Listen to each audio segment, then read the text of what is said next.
Hi, everyone, and welcome to my monthly newsletter, which is a little bit later than I would have anticipated or ideally liked, but it's just been really busy coming into October.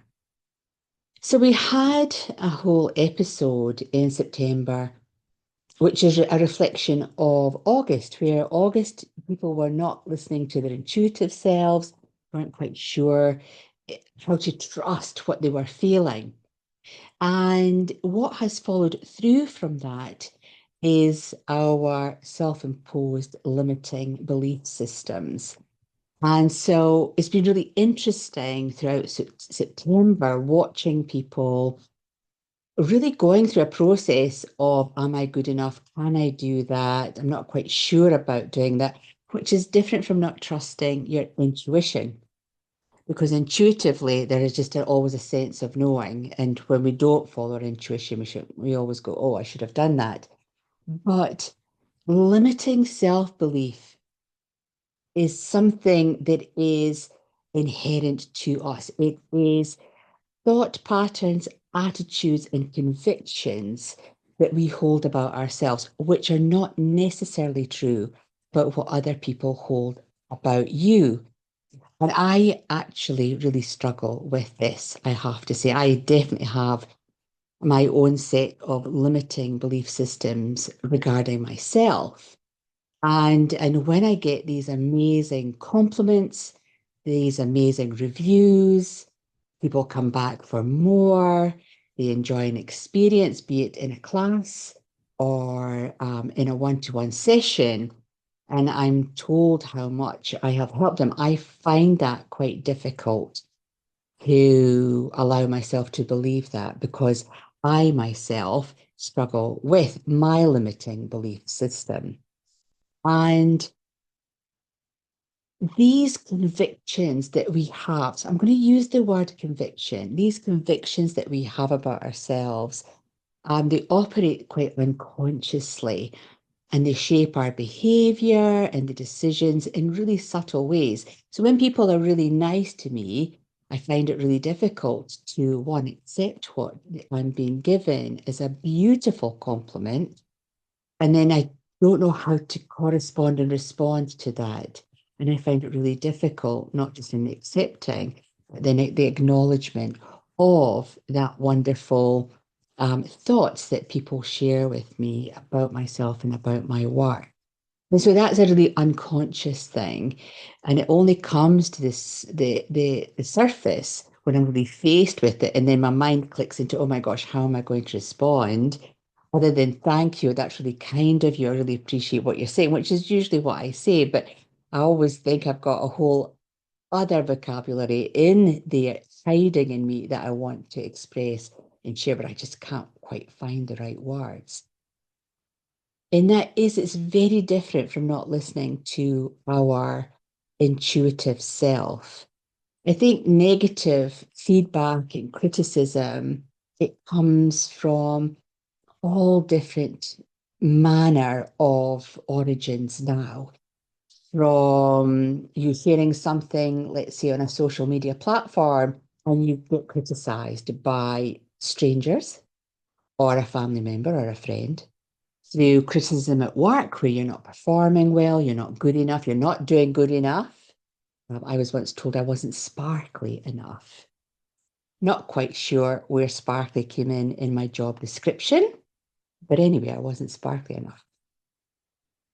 And so those criticisms, they come to us from lots of different places, from childhood memories, adult memories, school bullying, parental indoctrination into their belief system. They might have limited belief systems. And I know I had certain family members where in the UK we were born into a class of people, so you weren't allowed to step out of that class. You weren't allowed to express yourself or to yourself and move into a different class of society. And those are old, old, old traditions, beliefs, convictions that we get indoctrinated into. And how do we then break it? I think negative feedback, criticism, and repeat failures in our lives compound those beliefs and they become our reality. And when it becomes our reality over time, then we then get those mental barriers. We don't know how to overcome those negative forces within us that we've applied to ourselves, our own self-limiting beliefs. And it's really difficult. It's really difficult when we're in that self-sabotaging cycle we create for ourselves. And other people around us might think that we're actually the best thing since sliced bread, as they would say. They might think you're the bee's knees. I don't know. They might think you're just an amazing person. That we find that really difficult to absorb or to see for ourselves. Some of the types of self-limiting beliefs, one in particular is imposter syndrome. So when we're elevated to a place within our workplace in particular, or we find ourselves being given, um, a lead role or a speaking engagement, and we're there going, why am I here? I definitely don't need to be here. I'm not quite sure what I'm doing. So imposter syndrome, and we sort of hear ourselves, or we see ourselves as a fraud, which is really common. Fear of failure, that's the biggest one.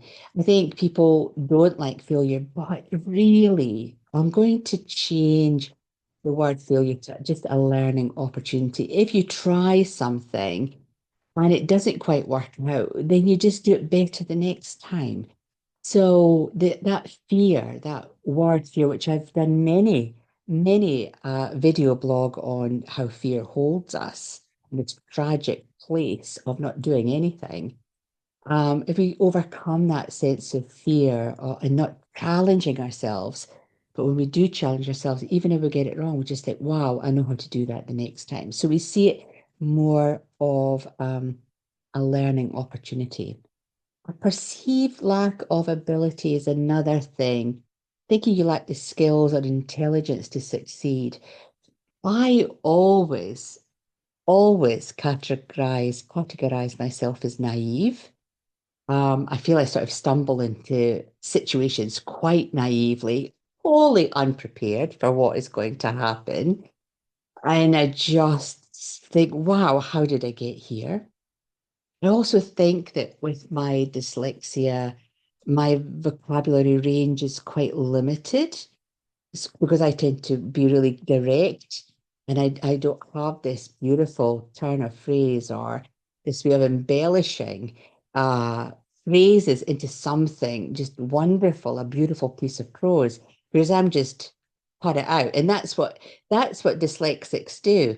We know where we start, we can see the end and we just go straight to the end. We don't do the bit in the middle. We don't have time. Just go there. And so if you're a dyslexic, you might sort of recognize yourself in what I'm saying because we have great strategic brains. So we've already figured out how to get there. What really would interest me was my son's report with the economics teacher. He's just like, wow, he is brilliant. He has a solution like this. But he just doesn't show me the road of how he got that solution, but he has it all up here. Nathan is also dyslexic. So, as a dyslexic, we just sort of go from A to B and forget about the whole windy road. We just go straight at it. So, that's that ability. We have different abilities. Deservingness, that's a childhood thing. I think I do remember, the carrot and the stick, isn't it? You can have this treat if you do that. You've been really naughty today, so you don't deserve anything. There are children out there who are more deserving than you. So these are all these phrases, deserving and deservingness is that childhood limiting belief system we're brought up with. And it definitely comes from that carrot and stick thing. They dangle the carrot and they beat you until you get there. Um, and I think that ultimately you have to stop reflecting on what other people have gained in their lives and just look at what you do deserve. And a really stark reference for me was when we were having to find a new place to live. And I'd seen this house and it was a beautiful designer home. And I thought, oh my gosh, that's far too posh for me. Far too posh for me. But I thought, oh, I'll book and go and have a look. And when I rocked up to this amazing home, which we stayed in for 7 years, it was full of workmen. And the lounge had five different men sleeping in there, and the bedrooms were full of different beds. There was just a whole company of workmen builders living in the whole house. And I have to say, I stood in this magnificent lounge, a 40-foot lounge with beautiful carpet, just gorgeous, just brickwork. I'm going, well, if they can live here, then I can live here. So yeah, I'm gonna let's put an offer in and see if we can get to live in this house. And we lived in that house for 7 years, and it was the most joyous place to live. So deserving something is something we put onto ourselves in our adulthood. We have it as children. We then restrict ourselves as adult because it's almost like a punishment. We punish ourselves by saying, no, we can't have that. We can't have that. And I think that that general negative, assuming that things always go wrong or that good things happen to other people, that's really difficult to overcome, especially if you've had a run of bad luck, which I know some people who may be watching this will be feeling, yep, that's definitely been my September. I've just had this horrendous run of bad luck. And that has nothing to do with you as a person. It's a force of nature. It's a timing thing. It's just something that happens, and there'll be a bigger picture there somewhere when we stop taking it at a personal level, which is really difficult, and start to think on that bigger picture level. So, how do we overcome it? We've looked at the intuitiveness in August and trusting ourselves. We've come through this month of September where we're self-limiting what it is that we're thinking about. So, we just need to be really aware, become more self-aware of how you limit yourself and ask yourself, is that real? Or is that something that's been passed down to me? Is that something that I've inherited? Is it a conviction that's been passed down from my family? Or do I actually feel like that about myself? And how can I change that? I think that when you challenge your beliefs, like me going to that house and seeing those amazing guys, thinking, well, they're living there, so I can live there. Why can't I live there? I'm going, wow. So now everything's open, and we've lived in some amazing lifestyle blocks since then. And I think it's that overcoming those limiting processes. So challenge why you're limiting yourself. And what happens if you don't? What are the opportunities that would open up to you if you were to move through or past your limiting belief systems? I'm sure lots of really good things would occur, which would be just phenomenal, would be amazing. Reframing your thought processes. And that's what I do with my theta work. We reframe how we think, we reframe some of the wording that we use to get us across those limiting belief systems, because that's what I've been working with my clients all through September and into the early part of October. So we need to reframe how we think. We need to give ourselves permission to actually step into the unknown. We need to give ourselves permission to move beyond those boundaries. When we do that, we have this wonderful opportunity to open ourselves up to some really amazing experiences, meeting amazing people, learning amazing things about ourselves. And when we get out of our comfort zone, which is a limiting belief system in itself, then great things can happen. And I would really encourage you to try and do that, is to explore beyond your comfort zone as much as possible. The other thing about setting goals, because we set goals that we know that we can achieve. It's only through setting goals that are beyond what we've achieved in the past we then can see that personal growth. So absolutely set your goals, but set goals that take you beyond the norm. And I've certainly on one of my businesses, I've actually just realized and recognized that I need to set a new goal with that. And I'm really excited. And when I achieve that goal, the business will be better for it. The team that I have on board with me will be better for it. They will enrich themselves, do more work. And the company as a whole will definitely be more of that national figure than it already is at this point in time.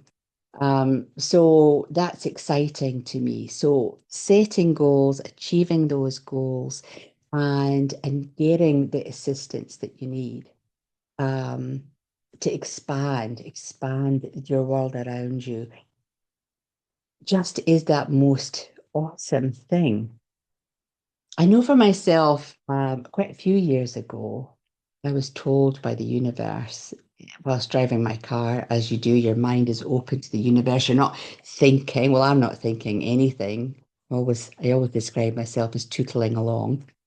And and the universe said, you can have anything you want. And I said, well, that's great. So this is what I want. And then I got it. And just from that sitting in the car and not asking or challenging or doubting, not doubting that I could have anything I want, then I just started asking. And I have kept that practice up of just asking the universe, I really want this to come into my life. I really want this to happen. I would really like to see this coming into my life right now. And I sort of playing with the universe. It's like having a team member, an invisible team member who corresponds by giving you the results that you're seeking. And that then amplifies that desire or understanding that you can have anything you want and that you are limitless, that you are limitless. So it's a really interesting time right now, moving on from intuitiveness in August to limiting belief systems to I can have anything I want in October. Let's see if we can round off this year with all of us just asking the universe, pushing beyond our comfort zones and putting ourselves in a place of personal growth and achievement. It would be wonderful, wonderful to get your feedback on that as the months go on. I had the wonderful privilege in September of taking some students through the Crystal Healing course, the certificate level one, which was just an absolute delight and wonder. Watching these students, I haven't actually taught in person a Crystal Healing course for a long time. But to see them, one, connecting to their crystal kits on a little introduction evening, and then working 2 days solid, just the wonderment of how a pendulum works, how a wand works, how these crystals work, working intuitively by day two, working intuitively, choosing their own crystals, doing their own layouts. It was just really wonderful, wonderful to see. And if you're really interested in crystals, I have more courses loaded for 2026. In fact, have a look at my Reiki courses, my crystal healing courses. I'm hoping to introduce a new course, more on that in my December newsletter, which I'm really excited about. There might be two actually new courses. And I'm also going to put out Actuarian Healing. I haven't done Actuarian Healing classes for a long time. It is the most popular class on my or in my online academy, especially with my American clients. It tickles me when I'm talking to people in New York, in California, in Los Angeles, all bringing in Acturian energy, all really relating to Edgar Cayce's work in the 1930s when he first introduced the world to these non-physical beings, the Acturians. And yes, it will be interesting to see how teaching that course again goes down. So getting back into putting myself out there as a physical teacher as well as an online teacher. And then we have our monthly live meditation, which is the last Sunday of the month. I know it's at 11 a.m., but that's more for the American clients. Um, and we're going to look at pyrite. We're going to look at pyrite this month and just see how pyrite, fool's gold, brings around a sense of steadfastness and prosperity and abundance. So if you're looking for a crystal that can help with all of that, then join me on the last Sunday of October. As per usual, I just love getting your feedback. It means a lot to me. And I hope to see you as part of the online student body or in one of my classes next year. But until then, let's lift our limiting belief systems and let's expose our potential. Don't define your potential by fear or by old convictions that don't really support you now, and expose yourself to new potential through stepping out of your comfort zone, through putting yourself out there. It's challenging, it's fun, and it's really, really self-affirming. It's self-affirming. So until the next time, thank you for joining me in my little healing room today with my healing helpers in the background there. And until the next time, you take care. Namaste.